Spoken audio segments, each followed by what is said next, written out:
मोक्षमार्गस्य नेतारं भेतारं कर्मभूभृतां ज्ञातारं विश्वतत्त्वानां वन्दे तद्गुणलब्धये। बोली पंच परमेष्टि भगवान की जय। शांति विधाता शिखर शांतिनाथ भगवान की जय। द्वादशांग जनवाणी माता की जय। ग्रंथादिदासी तत्वात् सूत्र जी की जय। आचार्य श्री उमा स्वामी जी महाराज की जय। आचार्य श्री विद्यासागर जी महाराज की जय। परम पूज्य मुनिपुंग शिक्षार सुधा सागर जी महाराज की जय। अड़ाई द्वीपस्थ समस्त महामिराजों की जय। पिछली कक्षा में हमने नरकों के वर्णन के बारे में समझा, अधोगति के वर्णन के बारे में समझा। अब आगे के जो सूत्र हैं उनमें मध्यलोक का वर्णन चलेगा।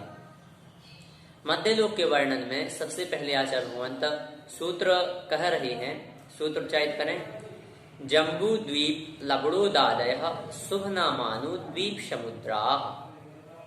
पदच्छेद देखें। जम्बू द्वीप लवणोद आदयः शुभ नामानो द्वीप समुद्राः। अर्थ देखें। जम्बू द्वीप अर्थात जम्बू द्वीप, लवणोद अर्थात लवणोद, आदयः अर्थात आदि, शुभ अर्थात शुभ, नामानु अर्थात नाम वाले, द्वीप अर्थात द्वीप, समुद्राः अर्थात समुद्र। ऐसे हम इस सूत्र को दो भागों में पार्टिसिपेट करेंगे। एक तो जम्बू द्वीप आदयः शुभ नामानः द्वीपः और दूसरा लवणोद आदयः शुभ नामानः समुद्राः। अर्थ होगा जम्बू द्वीप आदि शुभ नाम वाले द्वीप तथा लवणोद आदि शुभ नाम वाले समुद्र हैं। कहाँ हैं? तो इस मध्यलोक में। यहाँ से मध्यलोक की रचना का वर्णन प्रारंभ हुआ, इसलिए यह जो है यह मध्यलोक में है। इस प्रकार से आचार्य भगवंत ने यहाँ कथन किया। अब अगले सूत्र में आचार्य भगवंत इसकी और रचना क्या है, किस प्रकार से है, इसका कथन करने के लिए आचार्य भगवंत अगला सूत्र दे रहे हैं। सूत्र उच्चारित करें। द्विर्द्विर्विष्कम्भाः पूर्व पूर्व परिक्षेपिणो बलयाकृतयः। पदच्छेद होगा द्विः द्विः विष्कम्भाः पूर्व पूर्व परिक्षेपिणो बलय आकृतयः। अर्थ देखें। द्विः द्विः अर्थात दूने दूने, विष्कम्भाः अर्थात रचना वाले अथवा विस्तार वाले, पूर्व पूर्व अर्थात पहले पहले के द्वीप और समुद्र, परिक्षेपणों अर्थात घेरे हुए हैं। किस प्रकार से घेरे हुए हैं? तो कहा वलयाकृतयः।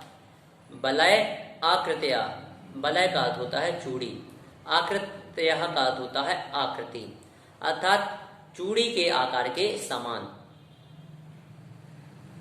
संपूर्ण अर्थ होगा वे सभी द्वीप तथा समुद्र दूने दूने विस्तार वाले हैं तथा पहले पहले के द्वीप और समुद्र को घेरे हुए हैं तथा चूड़ी के आकार वाले हैं। इस प्रकार से इस सूत्र को हमें समझना चाहिए। जो सबसे पहला द्वीप है, जैसे जम्बू द्वीप जो है वह सबसे पहला द्वीप है। जम्बू द्वीप की जो रचना है वह 1,00,000 योजन की है। तो दूसरा जो आगे का समुद्र होगा वह 2,00,000 योजन का, अर्थात जो लवणोद समुद्र है वह 2,00,000 योजन का, धातकी खंड 4,00,000 योजन का, कालोदरी समुद्र 8,00,000 योजन का, उसके बाद पुष्करवल द्वीप 16,00,000 योजन का, पुष्करवल समुद्र 32,00,000 योजन का। इस प्रकार से दूने दूने रचना वाले होते हैं। इस प्रकार इस सूत्र का संपूर्ण अर्थ हुआ। अब अगले सूत्र में आचार्य भगवंत इसकी और विशेषता को और विस्तार को बताने के लिए अगला सूत्र दे रहे हैं। सूत्र उच्चारित करें। तन्मध्ये मेरुर्नाभिवृत्तौ योजन 7,000 विष्कम्भो जम्बूद्वीपः। पदच्छेद देखें। तन्मध्ये मेरु नाभिः वृत्तः योजन शत सहस्र विष्कंभः जम्बूद्वीपः। अर्थ होगा तत् अर्थात उन सब के, भाई साहब कौन, अर्थात वो जो द्वीप समुद्र हैं उन सब के, मध्य अर्थात मध्य में, मेरु अर्थात मेरु पर्वत या मेरु, नाभि वृत्त अर्थात नाभि के समान, योजन शत सहस्र अर्थात 1,00,000 योजन, विष्कंभा अर्थात विस्तार वाला, जम्बू द्वीप अर्थात जम्बू द्वीप है।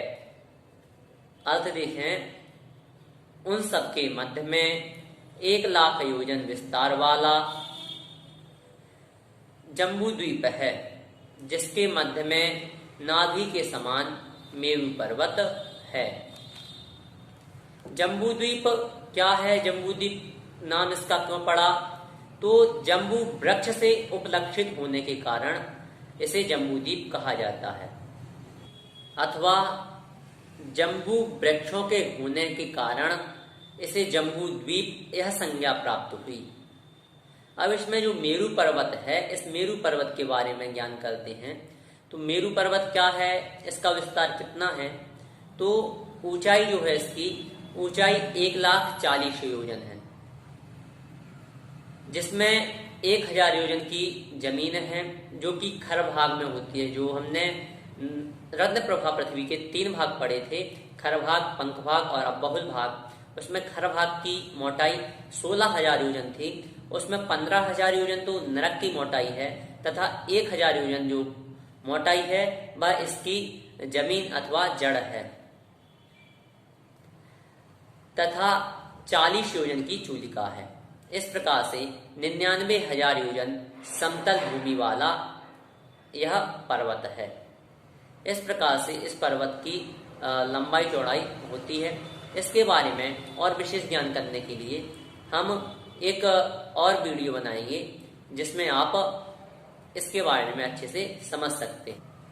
अब मध्यलोक की और रचना को बताने के लिए आचार्य भगवंत अगला सूत्र कह रहे हैं, जिसमें जम्बू द्वीप किस प्रकार से विभाजित है उसका वर्णन है, 7 क्षेत्रों का वर्णन है। सूत्र उच्चारित करें। भरत हैमवत हरि विदेह रम्यक हैरण्यवतैरावत वर्षाः क्षेत्राणि। पदच्छेद होगा भरत हैमवत हरि विदेह रम्यक हैरण्यवत ऐरावत वर्षाः क्षेत्राणि। अर्थ देखें, भरत अर्थात भरतवर्ष, हेमवत अर्थात हेमवतवर्ष, हरि अर्थात हरिवर्ष, विदेह अर्थात विदेहवर्ष, रम्यक अर्थात रम्यक वर्ष, हैरण्यवत अर्थात हैरण्यवत वर्ष, ऐरावत अर्थात ऐरावत वर्ष। वर्षाः जो यह पद है यह पूर्व सभी पदों के साथ लगेगा, जैसे भरत वर्षाः, हैमवत वर्षाः। इस प्रकार से यह अंत दीपक है। क्षेत्राणि अर्थात यह जो 7 हैं यह क्षेत्र हैं। संपूर्ण अर्थ होगा भरत वर्ष, हैमवत वर्ष, हरिवर्ष, विदेह वर्ष, रम्यक वर्ष, हैरण्यवत वर्ष, ऐरावत वर्ष। यह जो है यह 7 क्षेत्र हैं। अब जो यह 7 क्षेत्र हैं इनकी विशेष रचना को जानते हैं। सबसे पहले है भरतवर्ष क्षेत्र। यह कहाँ है?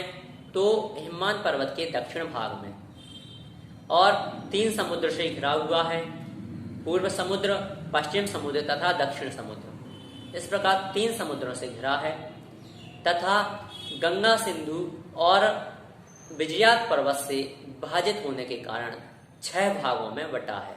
6 भाग कौन से हैं? 5 मिलेच्छ खंड और 1 आर्यखंड। इस प्रकार इन 6 खंडों से बटा हुआ यह भरतवर्ष क्षेत्र है। दूसरा है हैमवतवर्ष क्षेत्र। हैमवतवर्ष क्षेत्र कहाँ है? तो हिमवान पर्वत के उत्तर में और महाहिमवान पर्वत के दक्षिण में, तथा पूर्व और पश्चिम समुद्र से घिरा हुआ है, अथवा पूर्व और पश्चिम समुद्र के मध्य में यह हिमवत वर्ष क्षेत्र है। अगला है हरिवर्ष क्षेत्र। यह कहाँ है?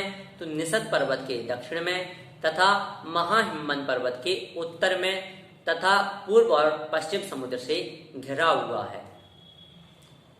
इस प्रकार यह हरिवर्ष क्षेत्र, विदेहवर्ष क्षेत्र निषद के उत्तर में तथा नील के दक्षिण में और पूर्व पश्चिम समुद्र से घिरा है। इस प्रकार यह विदेहवर्ष क्षेत्र है। अगला है रम्यकवर्ष क्षेत्र। यह कहाँ है? तो नील पर्वत के उत्तर में तथा रुक्मी पर्वत के दक्षिण में और पूर्व पश्चिम समुद्रों से घिरा हुआ यह रम्यकवर्ष क्षेत्र है। हिरण्यवत क्षेत्र कहाँ है?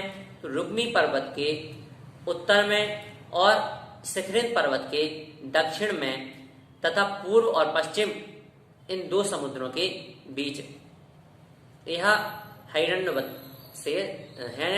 वर्ष क्षेत्र है। अंतिम है ऐरावत वर्ष क्षेत्र। यह कहाँ है? तो शिखरी जो पर्वत है उसके उत्तर भाग में तथा तीन समुद्रों के बीच में अर्थात उत्तर, पूर्व और पश्चिम इन तीन समुद्रों से घिरा है। इसके भी भरत क्षेत्र जैसे विजयाद पर्वत पाया जाता है, अर्थात विजयाद और रक्ता रक्तोदा इन तीन के माध्यम से बटा होने के कारण 6 भागों में विभाजित है। यहाँ पर भी भरत क्षेत्र के जैसी ही रचना पाई जाती है। इस प्रकार से हमने 7 क्षेत्रों को जाना। किस प्रकार से यह 7 क्षेत्र हैं, इन्हें और विस्तृत जानने के लिए हम किसी दिन एक और कक्षा डालेंगे जिसमें हम इसे और विस्तृत रूप से चित्र के माध्यम से समझ सकेंगे। अगले सूत्र में आचार्य भगवंत इन क्षेत्रों को विभाजित करने वाली पर्वतों के नाम बता रहे हैं। सूत्र उच्चारित करें। तद विभाजिनः पूर्वापरायता हिमवन महाहिमवन निषद नील रुक्मी शिखरिणो वर्षधर पर्वताः। अर्थ हो पदच्छेद देखें। तत् विभाजिनः पूर्व अपर आयता हिमवन महाहिमवन निषद नील रुक्मी शिखरिणः वर्षधर पर्वताः। अर्थ होगा तत् अर्थात उन क्षेत्रों के, वह कौन से? भरतवर्ष, हिमवतवर्ष आदि जो क्षेत्र हैं उन क्षेत्रों के विभाजनः अर्थात विभाजन करने वाले पूर्व अपरायता पूर्व से पश्चिम, अपर अर्थात उसके विलोम अर्थात पूर्व से पश्चिम तक लंबे ऐसे हिमवन अर्थात हिमवन, महाहिमवन अर्थात महाहिमवन, निषद अर्थात निषद, नील अर्थात नील, रुक्मी अर्थात रुक्मी, शिखरिणः अर्थात शिखरिन। यह 6 वर्षधर पर्वताः वर्षधर पर्वत हैं।